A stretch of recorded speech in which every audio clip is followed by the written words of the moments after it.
Welcome to Tampa Home Talk with your host, native Tampa real estate girl, Katrina Madewell, a full-time, passionate, out-of-the-box thinker, love for home ownership kind of realtor with over 21 years of combined mortgage and real estate experience.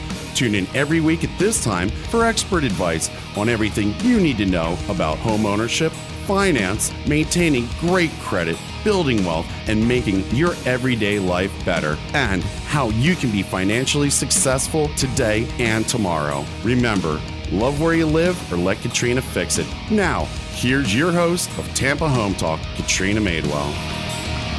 Good afternoon, and you are listening to Tampa Home Talk. This is your host, Katrina Madewell, on the Real Estate Radio Network. Thank you so much for joining us today. I'm very honored to have in studio Perry Gruman with Gruman Law about our show topic today, which is probate, will, and estate planning. It's some of the things I don't think anybody ever wants to talk about, including myself, but we're going to talk about it because it's important, and we're going to talk about some of the mess that you will leave your heirs with if you do not deal with it. Thank you for joining me, Perry. I appreciate it. Thank you. It's great to be here. So, probate. Let's talk about probate and break it down for the lay terms. Like, what is probate exactly? What is probate? Probate, to make it simple, is a process under the law where generally a court determines after a person dies what persons inherit the property of the person who passed away. And typically that's either determined whether or not the person had a will or the person did not have a will. If the will is enforceable, the will generally, with some limitations, will determine who inherits the property. If a person does not have a will, there's different laws in place which determine who the beneficiary of the estate will be in that case. It's interesting. You and I were talking. It's so inexpensive and simple and easy to actually just put together a will in advance, outlining the different things and essentially talking about, who's going to get what. I know we talked about you can even include future assets and that type of thing. So talk about, well, I guess we'll go into planning first, and then we'll talk about some of the things that happen if you don't plan. So your office, it's one of the things that you specialize in probate. And you said you have a simple package, really, that starts at $500, and it depends on your assets and that type of stuff. Right. But what does that include? Typically, a simple will package is what we call it. A will package includes a simple will for the person, which is a will is simply a document which in general terms identifies the assets of the person and specifies who is to inherit those assets. So that's the first document in the will package. The second document is a durable family power of attorney.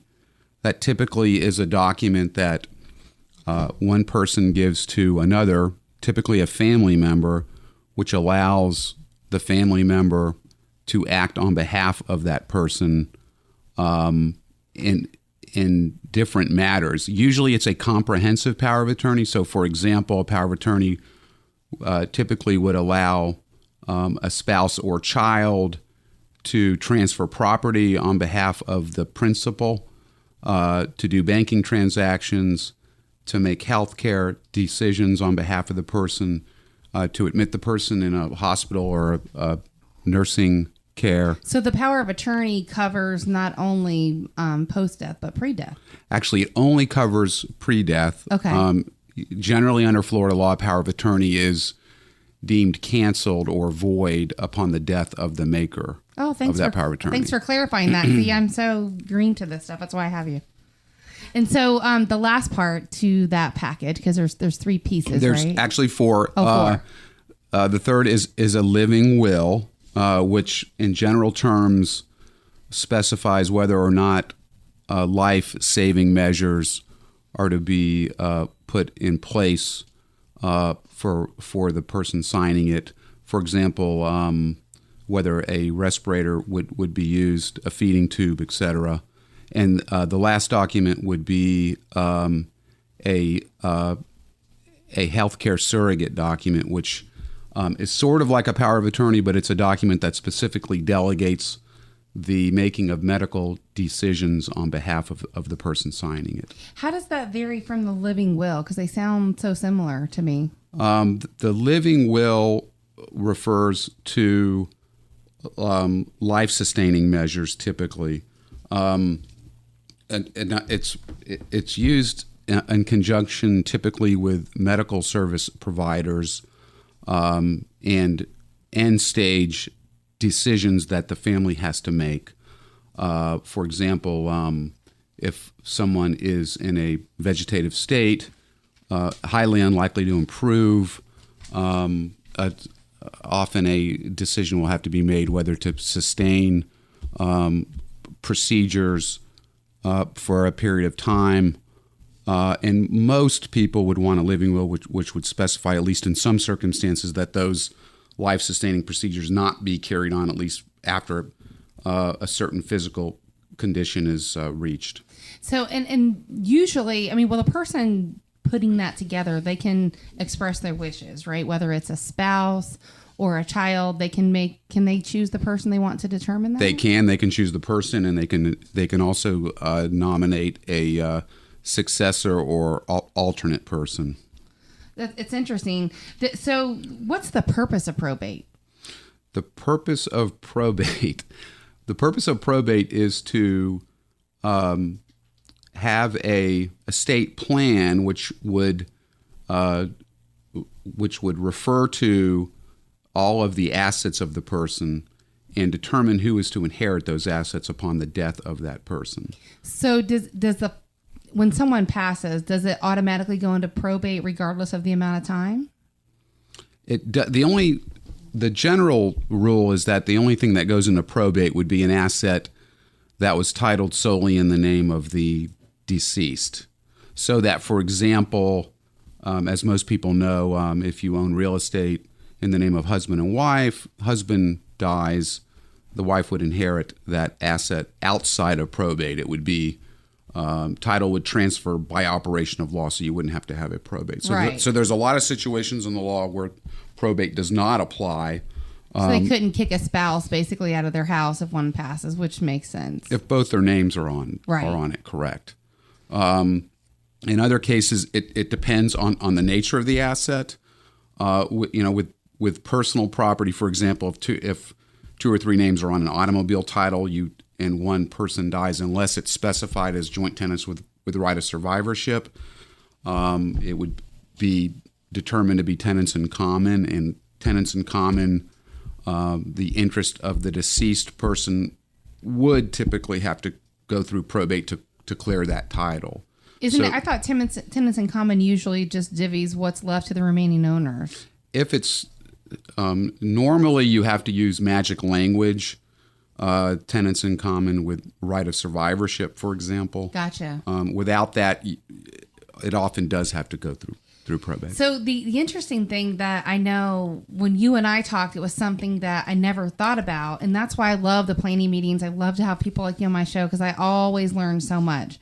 But one of the things that I remember I heard you say, and I thought it was so interesting, was, once you have this will prepared, the importance of the original and where you'll store it. How will you do that? And we talked about some of those details. Can you share? Sure.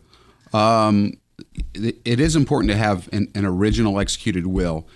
And just so we can sort of lay a framework, a will is a written document. It has to be signed by the testator or the person making the will. In Florida, it has to have two witnesses. Each witness must witness the testator, the maker of the will's signature, and each other's signature.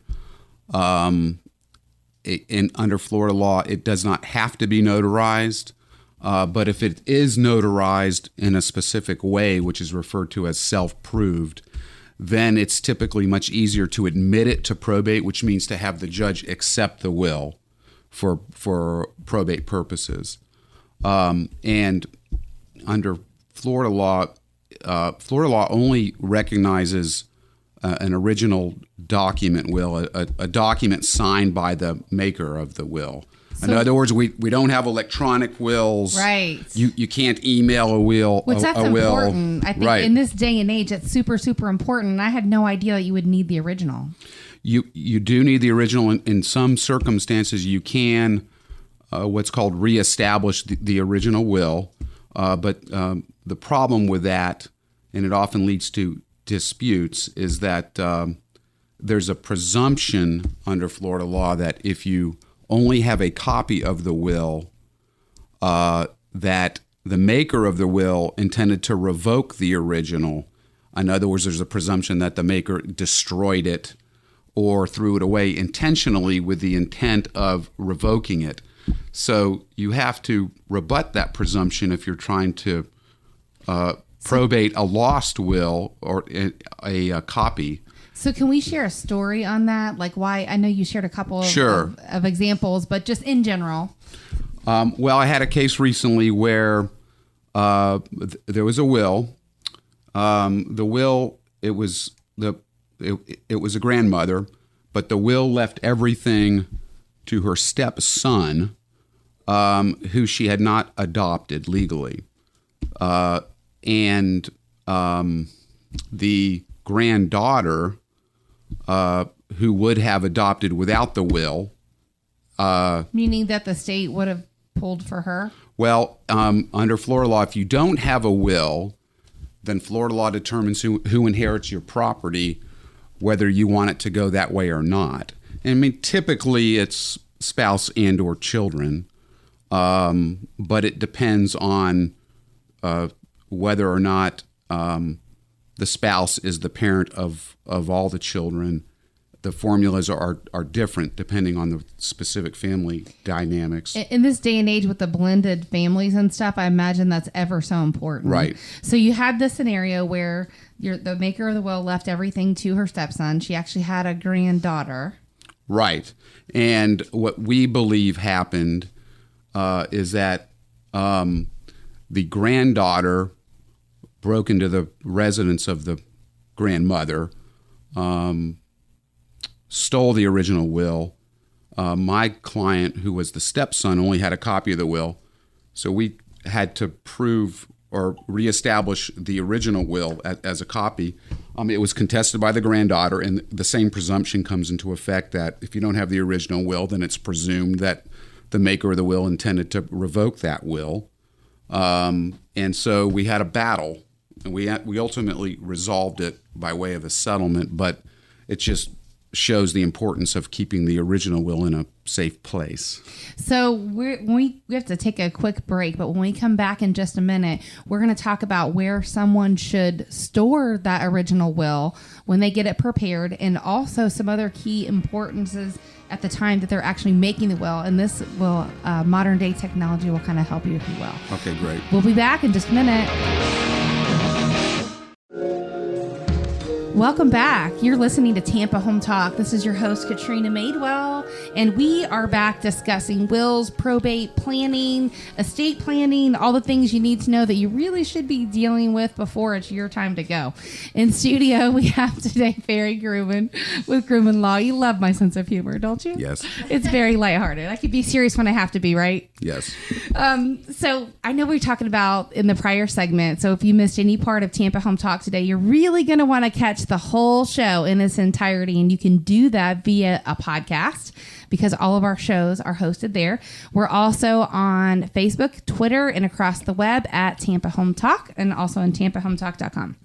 So we were talking about making the original, and you shared a story where you had, you represented a stepson where the grandmother's intentions, you believe, were to leave everything to him or her, whoever that person was, and there was a granddaughter that actually would have what's the legal term for that? The way I know, like in real estate, it's a lien line, right? Like your hierarchy of order on who gets what. Typically, we would refer to the granddaughter as a biological heir, okay, which is a blood relative. My client was the stepson who was not a blood relative, and since he wasn't adopted, an adopted person is treated for almost all purposes under our law as a blood relative, but he wasn't adopted. So therefore, if there hadn't been a will or an enforceable will, the granddaughter would have inherited everything. So we talked about that, whether it happened or it didn't happen, whatever remains to be seen. But I'm sure, and there's a lot of cases where it does, where the only heir, in this case, the granddaughter, would go into the person's home, take the original will. And then, like you said, there's a assumption under the law that the intent of the will intended to destroy it or get rid of it or redo it or whatever. Exactly. So where's a good place to store? Well, before we get a good place to store it, we talked over lunch and we were talking about, and I thought this is brilliant. Like if and when the next time I do a will, this is what I'm going to do. But we talked about video, right? And like where you should actually do that will. Well, I recommend that a will be executed at a lawyer's office. It doesn't have to be under the law, but if it's executed as a lawyer's office, most lawyers will retain a will indefinitely. So you retain an original copy too? Well, typically not. Okay. Typically, the original would be retained by the maker of the will, and then at a later date provided to the personal representative nominated under the will. So my recommendation typically is that an original will should be left in a safe deposit box in the name of either the maker of the will or the personal representative, and that if it's in a safe deposit box with only the name only in the name of the maker, then the maker should leave written clear instructions to the personal representative as to the location of the safety deposit box, etc. We normally recommend originals. Is that possible? I don't do that. I typically don't do that. There's nothing that I'm aware of which prohibits that. And if you're going to do that, they need to be identical in every respect, including the witnesses, the date, and I wouldn't recommend that necessarily. Gotcha. It's interesting to get your, if I were to do it, I would say, oh yeah, I probably need an original, like one I'll keep at home or safety deposit box. You retain another one with the attorney or another family member. It's interesting to hear your opinion on that. So safety deposit box, and then we also talked about especially because I imagine you see a lot of people that finally deal with the fact that they need to have a will. They deal with it maybe at an elderly age, or perhaps their health is deteriorating, whatever it is. And you mentioned it's the importance of the person even taking into the attorney's office to do the will. Right. And actually, you touch on a very important point. If someone is elderly or of questionable mind, if they suffer from a mental disability or a mental illness, that we have that a lot. And then because an attorney has an ethical obligation to ensure that the person signing the will is mentally competent to do so. Right. And we will often, if it's a questionable situation, require that the client or a close family member of the client obtain a doctor's letter attesting to the competency of the person making the will. That's a lot of responsibility for you as attorneys, isn't it? I would imagine, because you may get an hour with somebody.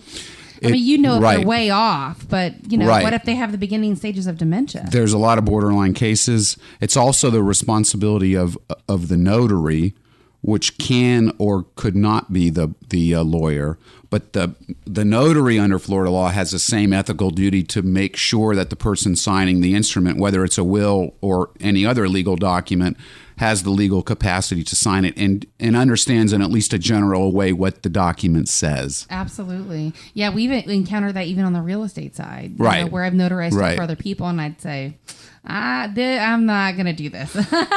Not comfortable with what's going on here. Right. So I want to share, just being that we're touching on that, something that happened in my life pretty recently that was personal to me. And it was a different state. Obviously, the laws are different in that state. But just with respect to Florida and using the story. So I had an aunt, she's my grandfather's cousin. Okay. And so my grandfather is her last heir, her last immediate heir, because her husband passed on several years back. Her daughter actually died of a stroke, and it was just her, by herself in Vegas, kind of always lived there, moved away from the family many years ago, loved living there. But what happened was, this guy that, he was her financial advisor, financial planner. He basically I guess from what I understand later, worked with a lot of elderly people and essentially helped her for many, many years. Well, when Mike was alive, her husband and even her daughter Shelly, there's no way that, that guy ever would have taken advantage of her. But being that they were both gone, she was by herself, she was getting elderly, dementia was setting in. He basically took it upon himself. He took her to an attorney's office to redo her whole will and put him as the only beneficiary. Yes. So as you can imagine, when we got involved, which was actually before my aunt passed, it ended up being just a mess, like an absolute mess. We wish we would have brought her back here, but it's a long story short. And so that went through the probate process for a long time. As a matter of fact, it's still in probate. Wow. But and she had a pretty big estate, which had a lot to do with it. And they had to go through that process where the heirs have to verify who they are. They have to kind of chase bloodlines, Right. Whatever goes into that. And I know you said you have a private investigator you work with and stuff, but in that particular scenario, I thought, it's interesting because you have this guy that's clearly taking advantage of my aunt and, took her to go see his attorney or somebody that he worked with to have his whole will remade out to her when he knew very clearly that was never her intention. Her intentions were my grandfather, his brother, which had actually passed. And she left the will where if somebody passed, it would be divvied up among the remaining, beneficiaries. So it was my grandfather, his brother, the Stroke Foundation, because they really took care of her daughter when she passed. So she left 25% to my uncle, 25% to my grandfather, 25% to the Stroke Foundation, and 25% to a dear friend of hers that had been a lifelong friend forever. That was the earlier will. That was her will. That Okay. the earlier will, which now there's technically two, right? Because this guy... I see. Clown took her to an attorney's office to redo it. And so what happened was he, when she first started getting dementia, she was getting older, couldn't really care for herself. He hired these girls to come in and kind of, clean her house up and maintain. And then I think when he realized there was an opportunity for him to kind of jump in, he did. But I guess what he never expected was that, that these girls that were looking out for my aunt would actually contact us and say, hey, your aunt's at risk because he's trying to put her into an assisted living facility. We know she never wanted that. We know she told you guys that. She told us that. And here this guy's trying to put her in an ALF and, basically just take over her estate. And so that's when we got involved was we ended up going out there. And when we got there, we actually called the police and he was chucking around town, taking her to different assisted livings. Well, as far as we were concerned, she should have been at home in her own residence. And we waited and waited for several hours. And when she wasn't there, we called the police. And so it turned out that there was a whole bunch of drama, in prior weeks where people were calling the police on each other. And this guy was just a mess, right? As you can imagine. So can you imagine how much fun that would be to untangle? That's a situation where there's a late executed will, which changes the presumed correct scheme, which is typically family members take. And so in this situation, a non-family member took an elderly person to his lawyer probably. Yes. And then instructed the lawyer to make a will and make this person the sole beneficiary.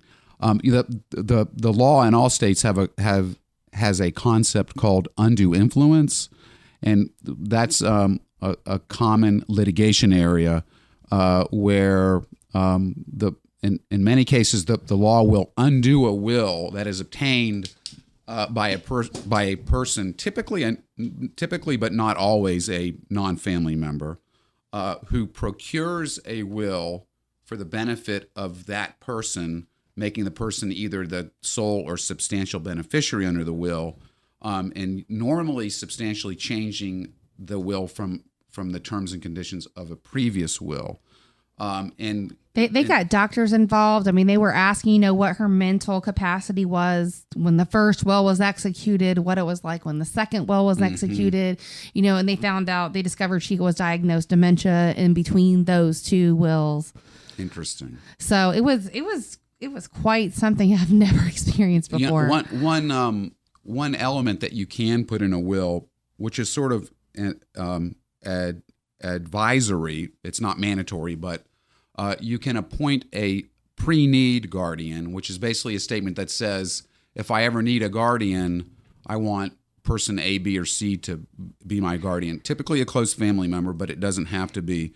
And if if you're able to do that, at least the people who care will know who you want to step in and make those decisions on your behalf if that happens. It's funny that you mentioned that because the state of Nevada actually had, she listed her friend, one of the ones that was a 25% interest beneficiary, as her what was Guardian. it? Guardian, yeah, to take care of her. And the law as such says that they will not let someone that lives outside of the state of Nevada be a guardian. Interesting. And she had already moved, she lived in Nevada for years, but then she lived in Texas. So Even though she was a family member? she wasn't related to her. Oh, she wasn't related. Yeah, she was Okay. one of her close friends. She had I been see. friends for years, lived Right. across the street. Right. But it's interesting how things can play. So How did that case turn out? well, it's still in probate. I mean, it's still fighting. they've done a temporary distribution, or I guess a partial distribution on her estate, but they're still liquidating assets in her home. They're still and- fighting over the validity of the second will? No, that's or- already been. So the second yeah, will was thrown out. That's right. Yeah, yeah, and That was there's. probably expensive to get that done. I'm sure it was, which there was an advance, and plus I'm sure they took a portion of the estate. So, whatever it is, what it is. But so what were you were touching on? There's something you can put in there. Is there anything you can do like in the state of Florida? I don't know what the laws say. You can appoint a pre-need guardian. There's also a concept under Florida law called a standby guardian, which in some circumstances you can appoint, which is a more formalized procedure that says if you're ever in need of a guardian, you appoint a specific person to take over your affairs at that point. Is there anything in the state of Florida that says they have to be a resident here? Do you know? Not to my knowledge. Okay. No. So Actually, a personal representative, unless they're a family member, must be a resident of Florida. So that there actually could be a similar guardianship provision. I'm not certain. yeah, well, I think a lot of our state laws are similar, Yes. so it's possible. So, and how does, like, let's say if my aunt had done a video, like we suggested, right, where she was full sound mind and body after she lost her husband and her daughter, she redid the will, and at this point she had it videotaped, right, and it was notarized and done in the attorney's office and stuff, which was her attorney that she had for years. How, like, what part would that play when it actually went to court? The problem in your case is that probably wouldn't help, because the issue in your case is whether the second will was valid. And normally, if the second will is not valid, then either the earlier will is revived, or the law determines that the person is treated as if the person didn't have a will. So the intestate law would take over, and then which is basically a statutory formula for determining who inherits if you don't have a will. So that's very, very troublesome. A case like that, it's probably likely that she didn't have very close family relationships in her geographic area. No, because they guessing. were all originally from the Columbus, Ohio area, and they all kind of migrated. Like my other uncle lived in Kentucky, my grandfather lived here. They moved to Vegas. So they kind of spread out. One way you can sort of protect against that is by placing assets in a inter vivos trust, and that's essentially a document or an arrangement where assets are held by a trustee for the benefit of a beneficiary. It would have been your aunt in this case. The trustee could have been you or other family members. And once a valid inter vivos trust is established, then it really doesn't matter what the mental condition of the person who creates it becomes at a later date. And so that's an extremely effective way of preventing a bad guy or girl From coming in in, later yeah. and stealing assets, basically. Well, it's just, the intentions were just bad. I mean, from taking my aunt to an ALF, really. I mean, she had always expressed her whole life that she never wanted to live there. And she had enough money to have a caregiver in her home for the rest of her life. So it never should have happened.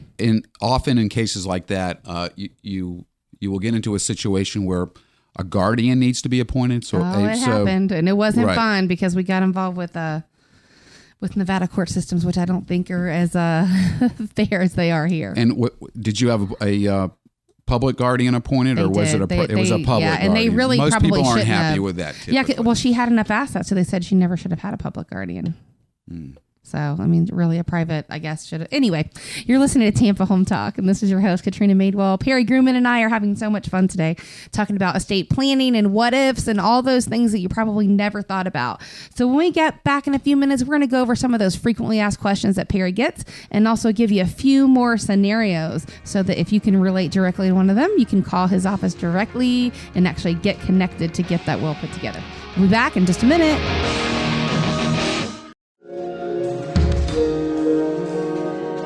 Welcome back, and you're listening to Tampa Home Talk. This is your host, Katrina Madewell, on the Real Estate Radio Network. Thank you so much for joining us today. You can catch us every Thursday and Saturday at 5 p.m. on 1340, 1350, and 1400. We're also on Facebook and Twitter and across the web. Just search for Tampa Home Talk. In studio today, we have Perry Gruman. We're talking about wills, assets, trust, estate planning, all that fun stuff that nobody ever wants to talk about. Thanks so much for rejoining us. So let's share stories, because I think people relate most often to that more than anything. Like even when you and I were having a conversation at lunch, I could relate to that so much more than just, you know, me speaking or an attorney speaking. I think people relate to other people and their stories. So you mentioned one of the frequently asked questions you get. Let's say my mom passes and I have a joint account with her. Do I have to go through probate? Her and I have an account together. Mom's name and your name's on the account.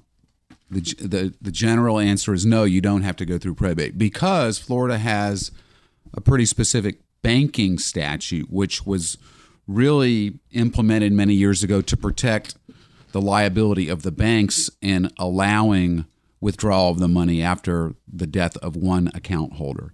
So the general rule under Florida law is that whether it's a joint tenants without a survivorship or just tenants in common, the death of one account holder would not prevent the money from going to the surviving account holder. So do they typically freeze the account or anything like that? No. Okay. All you need is typically is a death certificate. And actually you don't even need a death certificate. If you and I are on an account, I can go and withdraw the money, whether right. It's joint tenants or whether I put in $1 and you put 10,000 right. Or vice versa. Either person could take it out. That's the general rule. Yes. So, I mean, it's interesting. So that you don't have a probate situation unless it's mom's account and I'm not on it. Right. Now, in that situation, the listeners should probably know that Florida has a pay on death account, which is it's a legal fiction, so to speak, in that if you have an account just in your name, you can designate a pay on death beneficiary, and that person, if it's properly signed and the paperwork is done right, that person can go to the bank after the death of the account holder and withdraw all the money, even though the account was only in the name of the single person. And is that something that's part of the will, or that's in the statute? No, that would pass outside of probate. That's sort of an exception to the rule that generally an asset that is titled in the name of an individual person would have to go through a probate process to clear the title. Florida has this pay on death exception, which allows a beneficiary, the pay on death designee, to go to the bank and obtain all the money after the death of the account holder. Which is probably also for reasons that they would also need to take care of final expenses. Right. I mean, I would imagine that's probably part of the reason why that exists. Yes? No? I think that law has actually been in effect for quite a while in Florida. That's sort of an exception to the general rule that you otherwise would have to go through probate. As to the specifics of it was probably in the same vein of a banking protection type statute. It allows the banks to resolve the money and the financial issues as it relates to savings and loans and banks, brokerage accounts, without doing otherwise we'd have billions of dollars tied up in financial accounts. Right. So it makes sense. I know one of the things we talked about was an original copy of the original and a copy of the will. And so if you missed that on the prior part of the show, you're definitely going to want to listen to the podcast in its entirety, because it's a frequently asked question that you get, and it's certainly a question that I had. The next one is, what about when a child is disinherited? Like, can they do that? Can my mom or her dad, can they disinherit They absolutely can, but in your case, Katrina, I can't imagine why they would want to do that. I'm just throwing myself under the bus, using me as an example. So let's use your case, Jen. You're kind of in the background listening in. She's our radio show coordinator, but you've known you for many, many years. Your mom passed, dad's not remarried, but there's you and your sister. Right. So could her dad disinherit her and her sister from the will? And the answer to that is yes. And it is often done under Florida law. Anybody can be disinherited except generally a spouse. Florida has what's called an elective share, which protects spouses so that if a husband or wife attempts to do a will and says, I leave my spouse nothing, Florida law would allow the surviving spouse to claim an elective share, which in broad terms is 1/3 of the estate, generally speaking, so that the surviving spouse is guaranteed at least a minimum amount from the estate. So even if they left, like what if someone intentionally left in their will, and I'm playing, devil's advocate, but let's say someone intentionally left in their will to leave a spouse, I don't know, $5,000 and their estate's worth $1 million. Possible? The elective share would protect the spouse, except in larger estates like that. Florida law allows a written waiver of the elective share so that you can contractually waive your right to receive the elective share. But the receiving spouse would have to do that, correct? That's correct. And that's typically done in connection with either a joint will made with both spouses or a prenuptial agreement or postnuptial agreement. We talked about that. We're going to share on that too if we have time. So let's talk about minor children. And I use the example. So there's myself and my husband. We have a will, which is a very good idea to have because we need to know who the guardian of our children are going to be, right? Right. 3 of them. I mean, I shared with you as a guardian ad litem. I know the courts try to keep children together, but it's not always, they can't always do it, especially when there's 3 and they're varying ages. And the older kids kind of get left behind. But let's say, like in my case, there's myself and my husband, we go on a ride in his motorcycle and we die. And we have 3 minor kids. Don't ever go on motorcycles. Okay, so, we go on vacation, I'm whatever. just kidding. Or the kids make it and we don't. So Okay. they're minor children. What happens in that interest? Okay, so hopefully you have a will.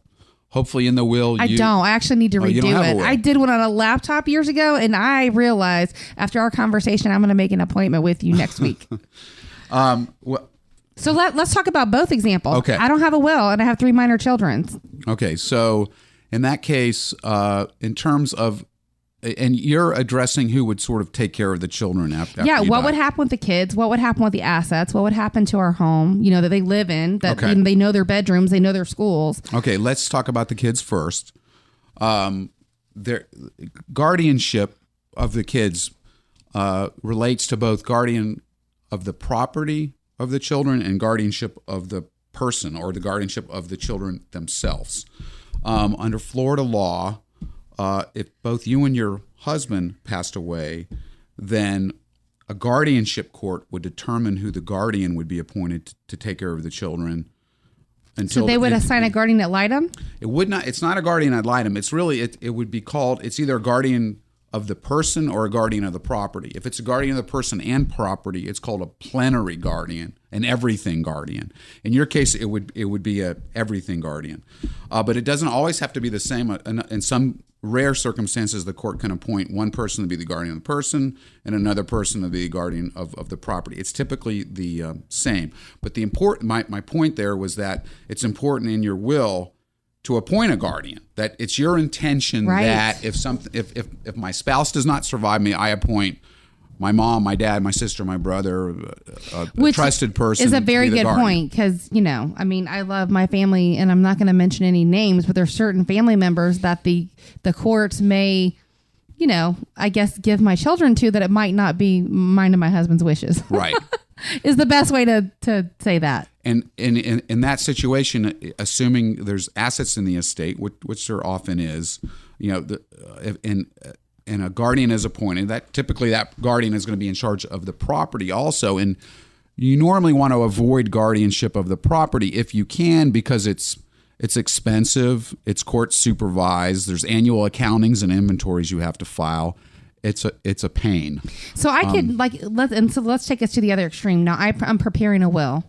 I could list everything, right, including who would sell my property and put that money into a trust. Typically, what we would do, we would included in the will, we would include what's called a testamentary trust, and what that is a clause that essentially, upon your death, creates a trust for the benefit of the beneficiaries named in the will, which is typically, in your case, your spouse and or children.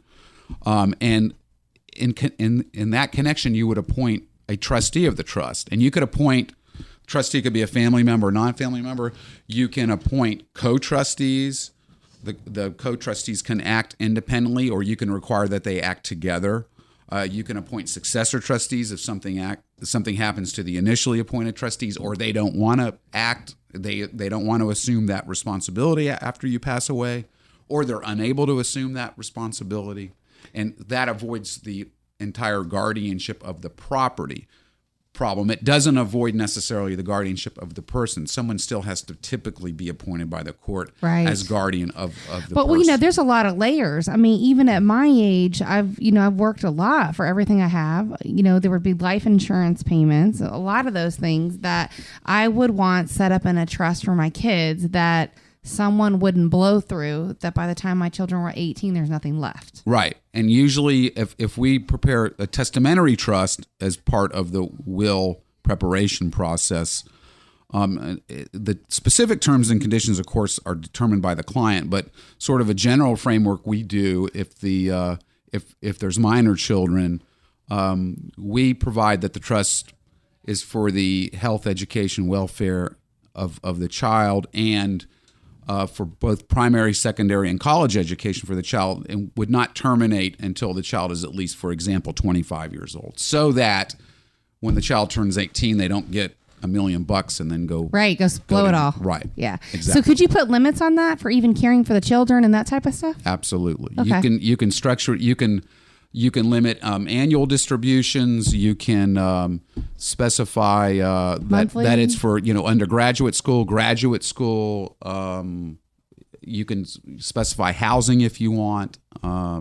We normally don't get that specific because you typically want to leave a fairly broad range of discretion in favor of the trustee, because otherwise there's so many rules and conditions it can become problematic, because as we all know, circumstances change and you don't foresee a lot of things that are going to happen, and you often need to change. So let me ask you this, just for the sake of time, because we're almost out. So someone is like me, and they're thinking, hey, I need to probably think about this and plan and prepare for this. Just a will on my laptop is not sufficient. I need to get an original witness, with an attorney, all that stuff.